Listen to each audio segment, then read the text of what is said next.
오마이뉴스가 만드는 팟캐스트 이털남입니다. 이털남 수요일 편은 귀차니즘이 방송됩니다. 오늘 새로운 뉴스는 뭐죠? 오늘의 귀차니즘은 관피아 척결 과연 대안인가입니다. 세월호 참사로 대통령이 척결 의지까지 밝힌 관료 마피아. 이들의 실태와 함께 관료개혁의 실효성을 꼼꼼히 따져봅니다. 귀차니즘 지금 시작합니다.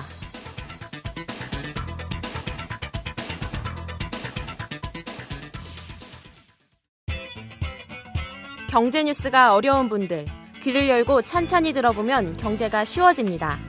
어려운 경제가 만만해지는 시간, 오마이뉴스 경제부 기자들의 귀차니즘. 청취자 여러분 안녕하세요. 오마이뉴스 경제부 기자들이 만드는 귀차니즘 5월 넷째 주 방송을 시작하겠습니다. 저는 진행을 맡은 경제부 막내 기자 김지혜입니다. 지금 이 자리에는 김종철, 김시현, 김동환 기자가 나와 있습니다. 안녕하세요. 안녕하세요. 네, 안녕하세요.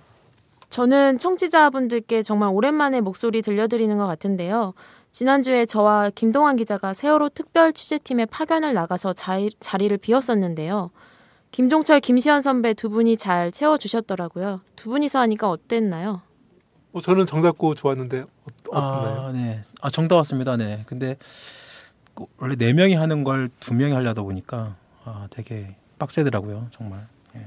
협동의 중요성을 다시 한번 깨닫는 방송이었던 것 같습니다. 네, 오늘 협동을 잘해서 한번 그러시죠. 네. 잘해보겠습니다. 아직도 마음이 좀 무겁지만 오늘 방송은 힘차게 한번 시작해보겠습니다. 우선 지난 한 주 동안 경제면에 무슨 일이 있었는지 간단히 정리해볼까요? 첫 번째 코너 경제뉴스 탑5입니다. 첫 번째 소식입니다. 세월호 실종자 수색이 계속되고 있는 가운데 선사가 부담해야 할 세월호 인양 비용 등이 국민혈세에서 나갈 것으로 알려져 논란이 되고 있습니다. 세월호 인양 비용이 2천억 원으로 추산되는데 청해진 해운이 가입한 보험 한도는 200억 원 정도라고 합니다. 이 밖에 수색이나 구조에 들어간 비용과 기름 유출 피해 같은 직접 피해 금액만 따져도 9,500억 원에 이른다는 분석 결과도 나왔습니다.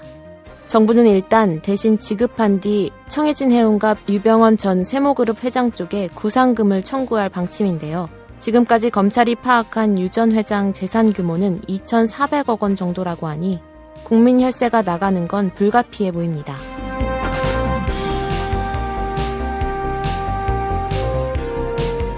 지난해 우리나라 세계 무역 점유율 순위가 한 단계로 떨어졌다는 소식입니다.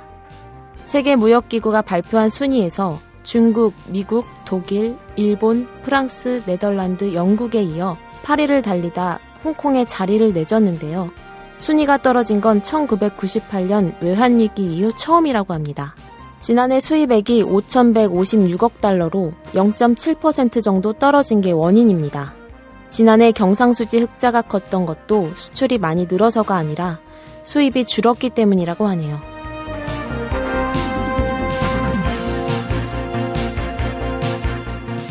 세 번째 소식입니다. 우리나라 집값에서 3분의 2는 땅값이라는 조사 결과가 나왔습니다. 한국은행이 집값에서 건물값과 땅값을 분리해 통계를 냈는데요. 2012년 말 현재 주택 시가총액이 3,094조 원인데 주택에 딸린 토지 가격이 63%인 1,963조 원이었다고 하네요. 땅값 비중이 높다는 건 그만큼 우리나라 토지 가격이 비싸다는 의미인데요. 2000년 평방킬로미터당 4천억 원 정도 하던 평균 지가가 2012년엔 8,524억 원으로 2배 이상 뛰었다고 합니다.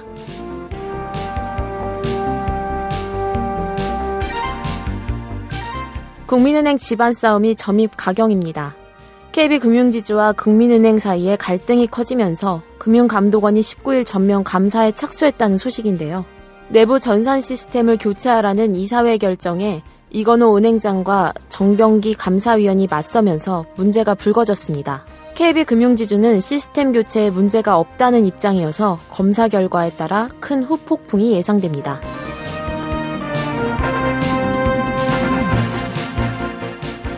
마지막 소식입니다. 20일 이통사 영업정지가 끝나면서 단말기 출고가 인하 경쟁이 한창입니다. 지난해 나온 신형 스마트폰들도 많은데요.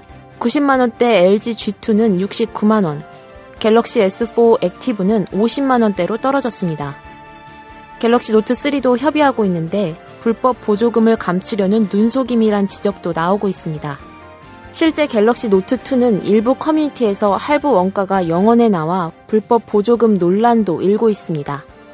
지금까지 경제뉴스 탑5였습니다.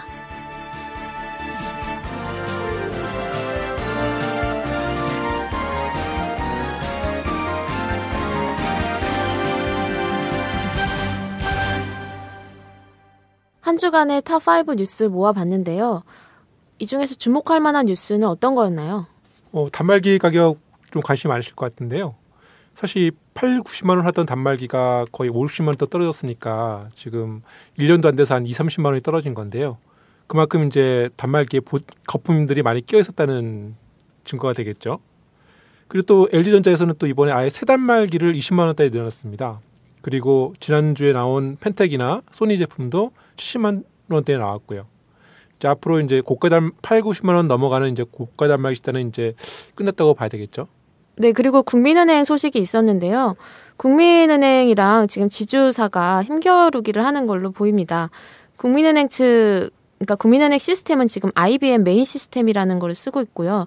지금 이제 이사의 결정을 통해서 유닉스 시스템으로 바꾸겠다고 결정을 한 상태인데 지금 정병기 감사위원과 국민은행 측에서 문제가 있다고 판단을 해서 금융감독원에 검사를 의뢰한 상태인데 지금 국민은행 측은 행장과 정병기 감사가 문제가 있으니 원칙대로 했다는 입장이고 지주사는 어제 이제 밤에 해명 자료를 내면서 시스템 교체, 그러니까 유닉스 시스템으로의 교체도 문제가 없다, 투명하게 진행되고 있다고 밝혔는데요. 향후 이제 금감원의 검사 결과를 지켜봐야 할 것 같습니다.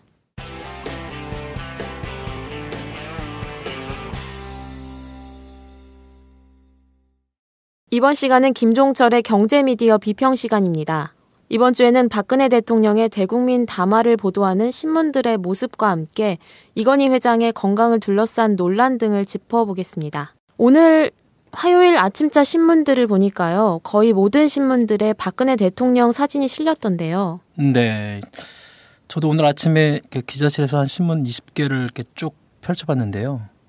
이렇게 대통령 사진이 큼지막하게 거의 같은 모습으로 거의 모든 신문에 이렇게 실린 것은 아마 그 대통령 취임 때인가요? 취임 때 말고는 처음인 것 같아요. 네, 정말 그렇더라고요. 그러니까 이게 신문 일면 사진을 뽑는 그 편집자 입장을 생각을 해보면 뭐 이해도 되죠. 그러니까 대통령이 눈물 흘리는 그런 모습을 뭐 쉽게 볼 수 있는 것도 아니고 또 이번에 그런 대통령 담화 또 뭐 대통령의 눈물 그걸 가지고 여러 가지 뭐 말들도 있는데 여하튼 그런데 이제 오늘 신문들 중에 한겨레 신문만 좀 달랐어요. 한겨레 신문 일면은 똑같이 다른 신문과 같이 이제 대통령 우는 모습을 썼죠. 다른 신문들보다 크기도 좀 더 작았고 대통령 눈물 사진도 실으면서 또 그 똑같은 크기로 실종자 가족의 눈물이라는 캡션 제목을 붙여가지고 같이 실었어요. 두 개를. 그래서 대통령 눈물과 실종자 가족 눈물 사진을 나란히 이렇게 실었는데 제가 보기에는 아마 오늘 적어도 오늘 일면 사진만 보면 한겨레가 아마 다른 신문들보다 좀 돋보이지 않았나 그런 생각도 해봅니다. 대통령 담화를 전하는 신문들도 약간씩 다른 것 같던데요. 네, 약간 톤이 좀 달랐죠. 그러니까 조중동을 포함해가지고 뭐 경제신문들 이렇게 쭉 보면 대부분 박 대통령이 그 굉장히 강하게 얘기한 국가 개조 그쪽에 좀 초점을 맞춘 논조 기사들이 좀 많았고요. 뭐 그 이번 담화 주요 내용 중에 하나가 이제 그런 해양 경찰청 해양 경찰청 해체 뭐 이런 거 하고 그다음에 안행부 뭐 그다음에 그런 주요 부처 기능을 크게 뭐 줄이고 뭐 사실상 뭐 축소 뭐 그렇게 했다고 나오는데 이런 어떤 정부 부처 대수술 이런 부분들이 중요하긴 하지만 과연 그 이런 정부 부처 대수술과 함께 세월호 참사가 또 반복되지 않을 수 있나 뭐 그러니까 이런 정부 부처 대수술로 인해서 과연 이런 그 또한 이런 참사가 막을 수 있나 이런 거하고 또 다른 문제이기도 하고요. 네, 그렇죠. 그냥 신문만 보면 박 대통령이 눈물을 흘리면서 앞으로 이제 잘하겠다 믿어달라는 것으로 보이던데요. 네, 그렇게 보이죠. 이번 담화를 보면 또 자신의 책임이다 이렇게 사과도 했지만 솔직히 그 진정성에 대해서는 어떨지 좀 판단이 좀 다른 것 같기도 하고요. 대통령은 여러 이야기를 하고 결단을 내렸다고 하지만 과연 이번에 내놓은 대책이 야당이나 뭐 시민사회 이쪽 얘기를 얼마나 많이 듣고 물론 유가족들 만나기도 했죠. 여하튼 그런 야당 그런 반대편 쪽의 사람들의 얘기를 얼마나 많이 듣고 반영이 됐는지 이 부분도 좀 평가를 해야 될 것 같고요. 뭐 정부 부처 없애고 뭐 여기저기 뭐 떼었다 갖다 붙이고 뭐 개혁하겠다고 했지만 청와대 이런 책임론 이런 부분들도 좀 빠져 있잖아요. 그러니까 언론들 입장에서 보면 이런 대통령의 자세를 좀 더 비판해야 하지 않느냐 이런 뭐 좀 개인적인 아쉬움도 있었습니다. 그렇군요. 이번에 이제 이건희 삼성 회장의 건강을 둘러싼 언론들의 보도를 볼까요? 이번에 이건희 회장의 건강은 좋아졌다고 보도가 나왔던데요. 네, 지난주에 저희 그 귀차니즘에서 이건희 이후에 삼성 그거 한번 했는데요. 지난주에 중환자실에서 수면 상태로 치료를 받고 있다고 저희가 한번 전해드렸습니다. 그게 지금 계속 진행이 되고 있고요. 어제 이제 월요일 날 삼성병원에서 이제 발표한 게 중환자실에서 일반 병실로 옮겼다라고 이렇게 발표를 했습니다. 그러면 건강 상태가 전보다 나아졌다는 의미인가요? 일단 병원 쪽에서는 이 회장의 치료가 진전이 있고 또 건강 상태가 좀 나아졌기 때문에 이제 중환자실에서 일반 병실로 옮겼다고 했는데요. 그래도 아직 이건희 회장이 의식을 완전히 회복한 건 아닙니다. 네. 지난주에 이제 이건희 회장 건강을 둘러싸고 각종 루머들이 나돌았는데요. 저도 찌라시 증권가 이제 정보지라고 하는 것을 많이 받았는데요. 네, 그렇죠. 요즘 기자들한테 굉장히 많이 뿌려주고 저도 받았고 그게 지난주 후반 목금 막 수목금 이런 때 이제 집중적으로 막 돌았는데요. 요즘은 게다가 뭐 트위터나 페이스북이나 그다음에 카카오톡 이런 SNS 이런 것들이 되게 발달이 잘 돼 있어가지고 이런 정보들이 급속하게 번지고 있습니다. 뭐 이번에 세월호 참사 때도 그랬지만 여하튼 제가 이번에 요즘에 항상 생각하는 게 삼성을 꽤 오래 좀 출입해 오면서 이건희 회장 건강을 둘러싸고 이렇게 한꺼번에 이게 정보지 이런 찌라시를 이렇게 많이 받은 것도 처음인 것 같아요. 주로 이 회장 건강이 이제 생각보다 심각하다. 아니면 일부에서는 이 회장이 이제 이미 사망을 했는데 삼성이 숨기고 있다는 내용까지 있었는데요. 네, 그랬죠. 그러니까 정보지들이 다 그렇지만 보통 그렇죠. 정보지들 한번 보신 분들은 아시겠지만 그게 참 나름 그럴듯하게 포장이 돼 있습니다. 뭐 사람들의 정보 소스 여러 가지 정보원들이 등장을 하고 이번에도 보니까 뭐 병원 고위 관계자와 뭐 친인척 관계, 삼성그룹 고위 인사와 아는 사람이 뭐 전달해줬다 뭐 이런 것도 있고 또 저처럼 삼성을 오래 출입한 기자 얘기도 나오고 있고요. 물론 저는 아닙니다만 하여튼 그래서 말씀하신 것처럼 이 회장이 사망했다는 얘기까지 흘러다녔어요. 그런데 문제는 이것들이 전혀 확인이 되지 않는다는 거죠. 일부 인터넷 매체는 아예 이 회장 별세 기사를 올렸던데요. 네, 별세 기사가 나왔죠. 결국은 뭐 저희가 구체적으로 해당 매체를 언급하기는 좀 그렇지만 그 매체가 특종이라고 하면서 이제 이 회장 별세 기사를 올렸죠. 그리고 저도 뒤늦게 이제 그걸 확인했는데 그 기사를 좀 뒤늦게 나중에 봤죠. 그 기사를 보니까 뭐 이 회장의 사망을 적어도 그런 기사를 쓰려면 추정을 할 만한 어떤 근거나 최소한 병원 또는 뭐 가족 또 삼성그룹의 인사 뭐 이런 적어도 약간의 그런 코멘트나 어떤 언급 이런 게 있어야 되는데 전혀 그런 게 없었어요. 그냥 단순히 별세했다 이렇게만 나왔던데 기사가 저는 개인적으로 하여튼 그런 사람의 생명을 다루는 기사를 쓰면서 이렇게 좀 최소한의 기사 요건도 갖추지 못한 것을 보고 좀 안타까웠고요.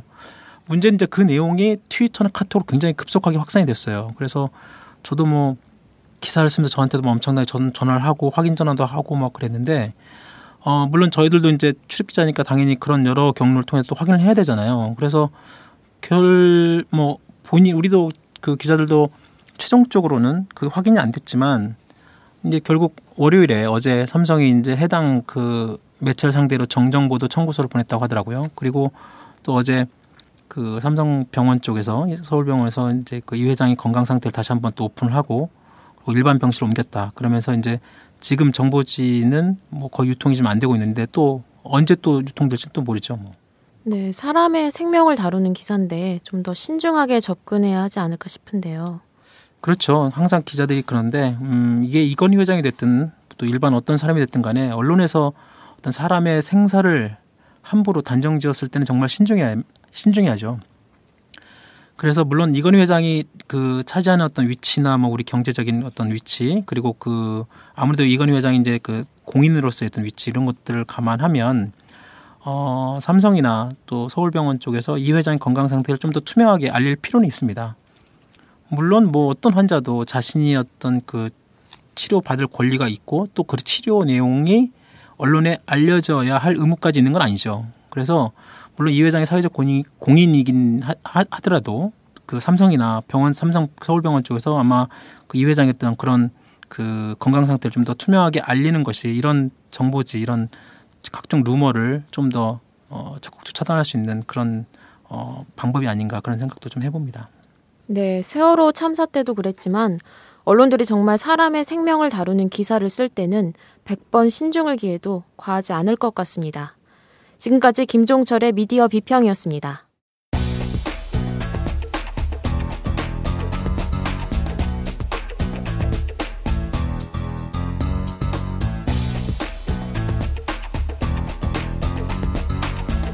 귀를 열고 찬찬히 들어보는 이코노믹 프리즘.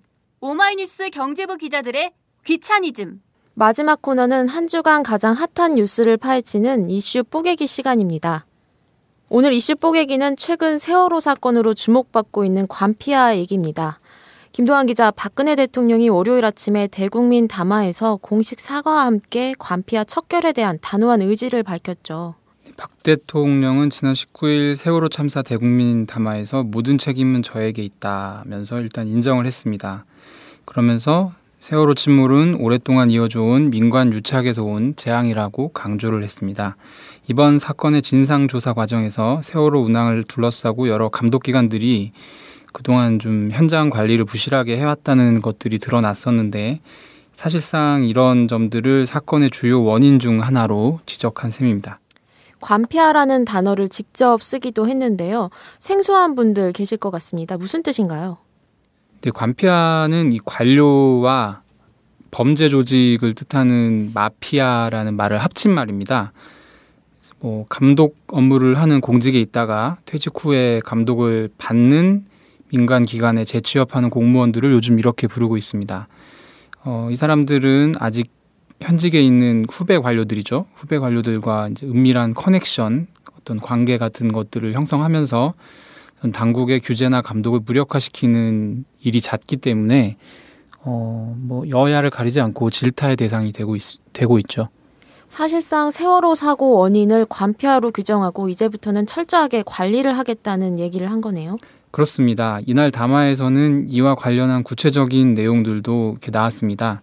우선 안전감독 업무, 이권의 소지가 있는 인허가 업무를 담당하는 공직 유관단체 기관장이나 감사직에는 퇴직 공무원을 임명하지 않겠다는 내용을 밝혔고요. 또 취업 제한 심사 대상을 지금보다 3배 이상 넓혀서 관리하겠다는 얘기를 했습니다. 이 취업 제한 심사 대상이라는 거는요, 이 기업 중에 이 취업을 하면 안 된다, 고위공무원이 퇴직 후에 취업을 하면 안 된다라는 기업들이 있어요. 지금 한 4,000군데 정도인데 앞으로는 3배 이상 넓혀서 관리하겠다고 했으니까 12,000개 이상 늘어날 전망입니다. 네, 구체적으로 어떻게 고위공무원 재취업을 관리하겠다는 건가요? 지금까지 공무원 재취업 관리에서 가장 중요하게 여겨졌던 게 직무 관련성입니다.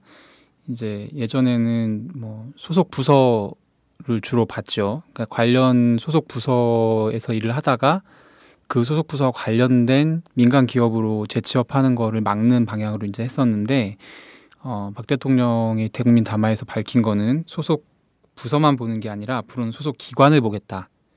그러니까 가령 예전에는 이제 국세청 출신이어도 국세청은 이제 기업들의 세무조사를 나가잖아요. 근데 이제 세무조사 관련 없는 부서에서 마지막 5년 동안 근무를 했으면 퇴직하고 바로 대기업에 취직이 가능했는데 앞으로는 소속 기관을 보기 때문에 국세청에서 이제 퇴직을 한 어떤 고위 공무원들은 어느 부서에 근무했는지 관계없이 사실상 3년 정도는 재취업이 차단되는 그런 효과죠.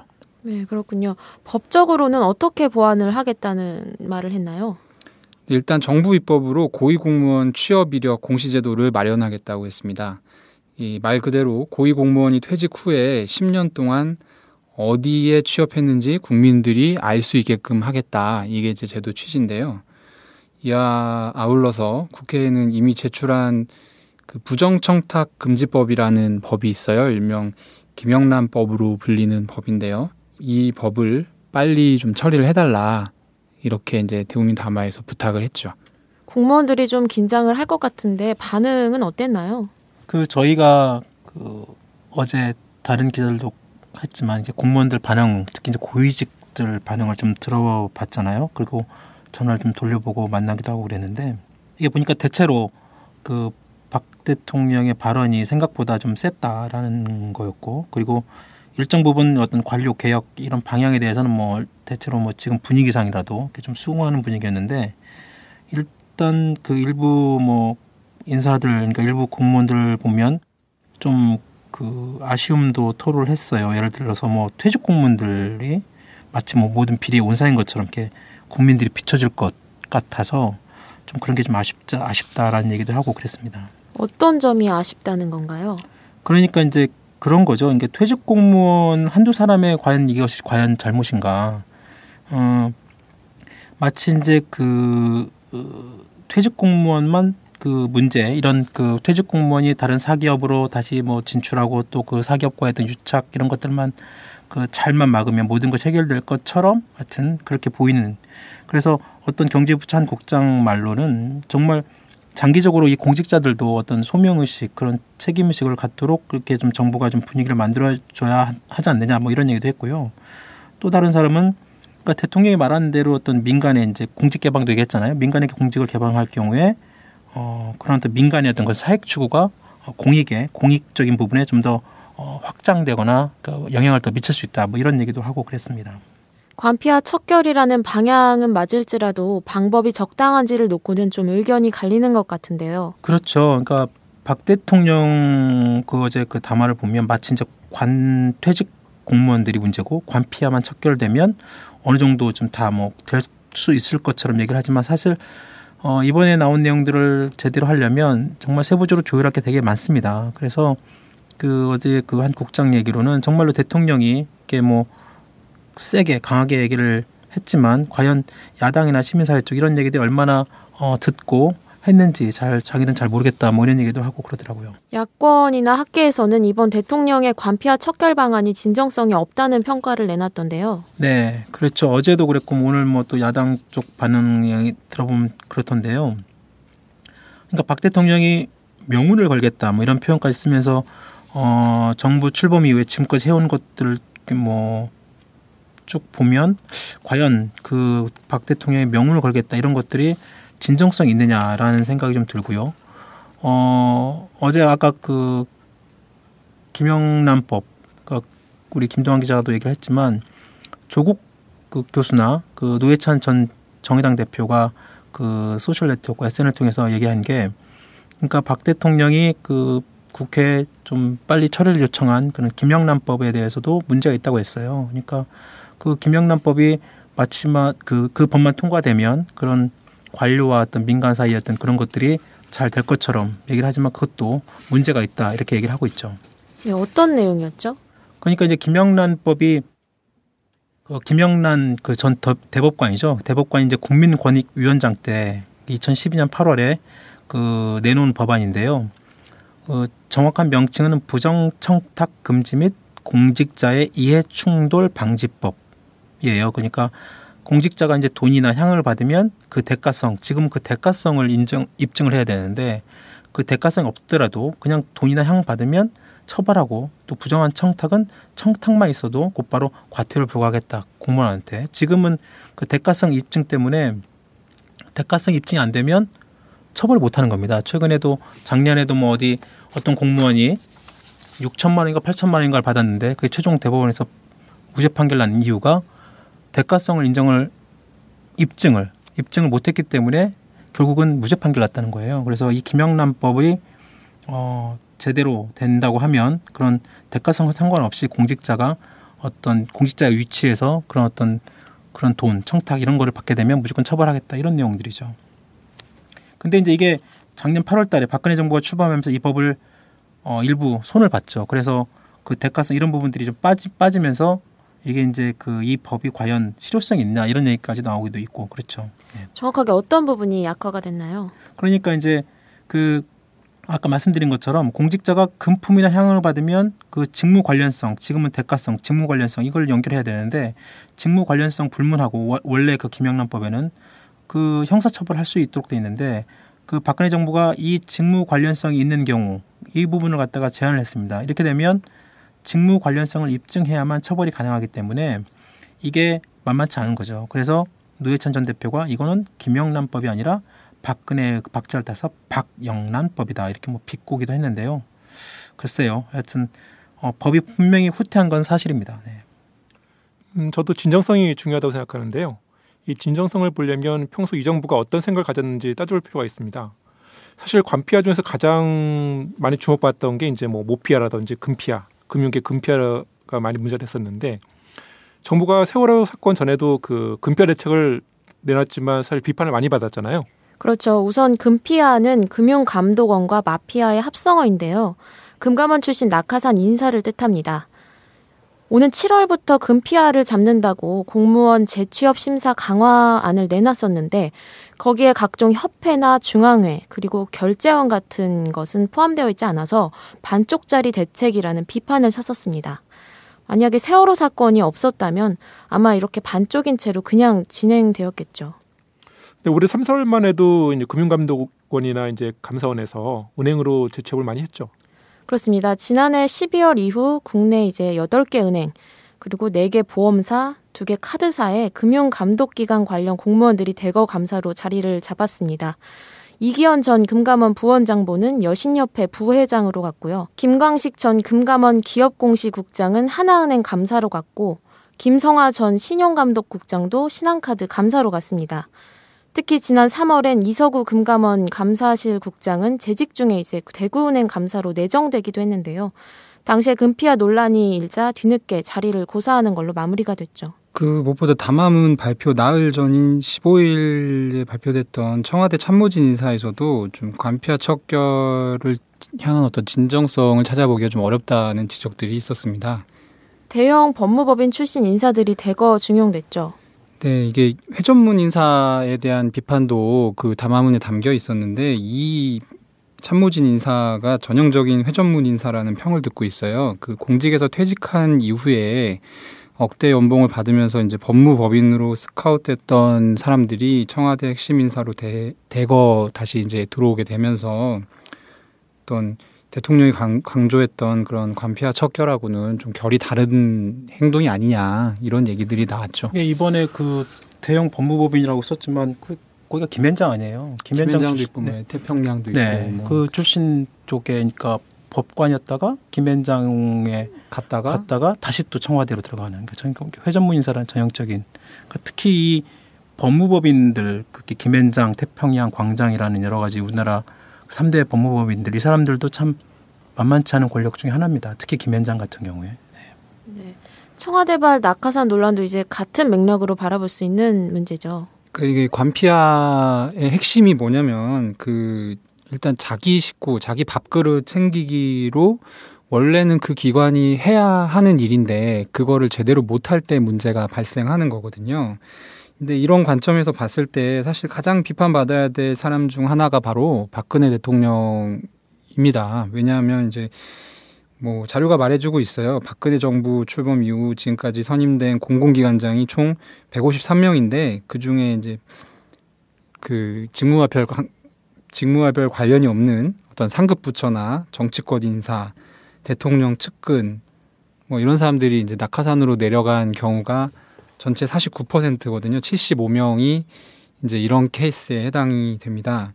그리고 정작 뭐 해당 공공기관의 상급 부처 그러니까 뭐 관피아죠. 뭐 해수부에서 해수부 관련 단체로 내려가고 국토부에서 국토부 관련 단체로 내려가고 이런 거는 뭐 한 51명밖에 안 돼요.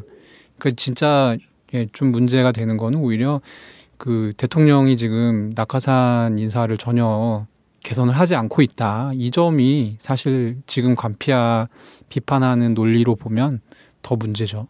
그 요즘 그 방송통신심의위원장 내정 논란이 좀 불거졌는데요.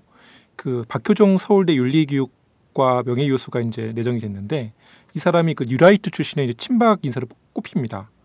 그 최근 청와대가 이제 KBS 그 세월호 참사 보도에 어떤 지침을 줬다. 이제 그런 의혹이 나오고 있는 와중에 이런 측근 인사를 그 내정하는 걸 보면 그 박근혜 대통령이 과연 이제 관피와 척결 의지가 있나 그렇게 보긴 좀 어려울 것 같습니다. 그게 그러니까 관료 개혁이라는 게 이게 저희도 한번 생각을 해볼 필요가 있는 게 이번에도 뭐 그 얘기들이 많이 나오고 있지만 이게 몇 명 공무원들 뭐 잘리고 장관 자르고 뭐 바꾼다고 해서 이게 바뀌는 게 아니잖아요. 그리고 공무원들 보면 이게 뭐 위에 바뀐다고 하면 겉으로 앞으로는 뭐 울고 있지만 속으로는 막 웃는다 이런 얘기도 하잖아요. 예전에 그 이동걸 박사라고 지금은 그러니까 참여정부 때 금융감독위원회죠. 지금은 이제 금융위원회가 됐고 그 당시에는 금융감독위원회였는데 그때 민간으로 부위원장까지 하셨잖아요. 이동걸 박사가 그때 저와 만날 때도 그런 얘기하는 게 뭐냐면 이 공무원 관료개혁이라는 게 이게 일부 뭐 공무원들 자르고 또 일부 부처 빠르고 뭐 또 낙하산 뭐 이렇게 좀 없앤다고 게 되는 게 아니라고 하더라고요. 그래서 그럼 어떻게 하냐? 그랬더니 이제 그분 말씀은 이제 뭐 약간들 사람들은 다르지만 관료들의 어떤 공동 책임제를 만들면 된다라고 하는 거예요. 그래서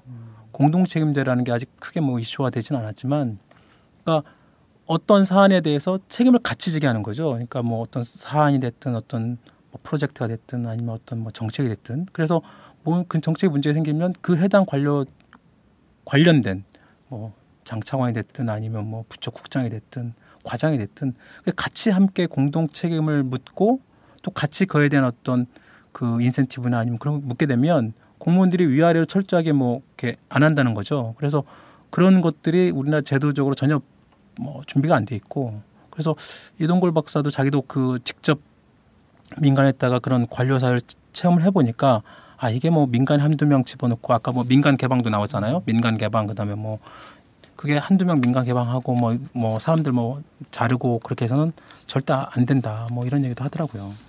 저는 또 이제 관피아가 이 협회나 무슨 다른 사기업으로 가는 것도 문제지만 이게 결국은 이제 정관이업 문제거든요. 그러니까 그 사람들 어떤 능력이나 어떤 전문성을 보고 데려간다고 하면 누가 뭐라고 하겠습니까?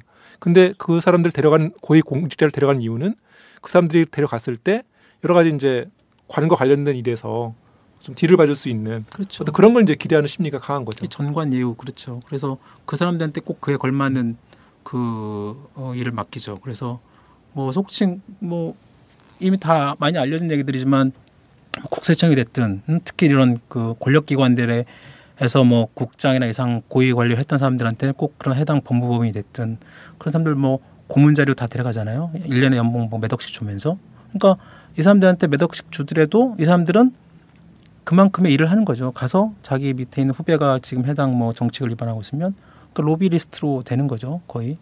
그러니까 그렇게 활동을 해주니까 또 그 사람들 갖다 쓰는 것이고. 그러니까 뭐 물론 일부 공무원들 어제 뭐 저희 통화할 때도 했지만 사실 이렇게 전문성 있는 공무원들도 있죠. 굉장히 깨끗하고 그분들은 30년씩 정말 국민 세금을 통해 자기의 어떤 전문성을 키워가지고 공직 그만두고 돌아가면 솔직히 요즘은 뭐 50대 후반이면 공직을 그만두잖아요. 그러면 솔직히 뭐 이모작 삼모작 해가지고 되게 젊잖아요. 그러니까 충분히 일을 하실 수 있죠. 어디 가든. 그래서 그런 분들 입장에서 보면 국민 세금으로 한 20년 30년 전문성을 쌓아놓은 것들을 그냥 무조건 회전문 안 된다 해가지고 딱 자르고 아무것도 못하게 하면 그것도 어떻게 보면 약간의 뭐 손해 내지는 뭐 우리 그 국가 차원에서 좀 손실이 될 수 있잖아요. 그래서 이런 분들 뭐 예를 들어서 정말 그 전문성이 있는 여러 가지 뭐 재정이 됐든 뭐 기획이 됐든 아니면 뭐 경제 분야가 됐든 그런 어떤 전문성을 가진 그런 우수한 공무원, 퇴직 공무원들은 국가 차원에서 또 다른 관리를 할 필요도 있다. 뭐 그런 얘기도 있고 그렇죠. 네, 저는 금융 쪽에서 보면 금융감독원 이제 어떤 이제 시중은행들이나 그런 곳들을 감사하고 검사하는 입장에서 나중에 이제 피감 기관으로 다시 재취업을 한다고 생각을 하면 과연 다시 이렇게 공정하게 그 사람들을 검사할 수 있을까 그런 의문이 들더라고요. 네, 그렇죠. 네, 관피와 척결도 좋고 대통령이 말하는 비정상화의 정상화도 좋은데 정말 박근혜 대통령이 공언한 대로 공직사회가 바뀌게 될지는 의문이 듭니다. 지금까지 이슈 뽀개기였습니다. 이 방송은 10만인 클럽 여러분의 후원으로 제작되고 있습니다. 항상 감사드립니다. 참여 방법은 오마이뉴스 홈페이지나 02733-5505로 전화 주신 후 내선번호 274번을 누르시면 담당자와 연결됩니다.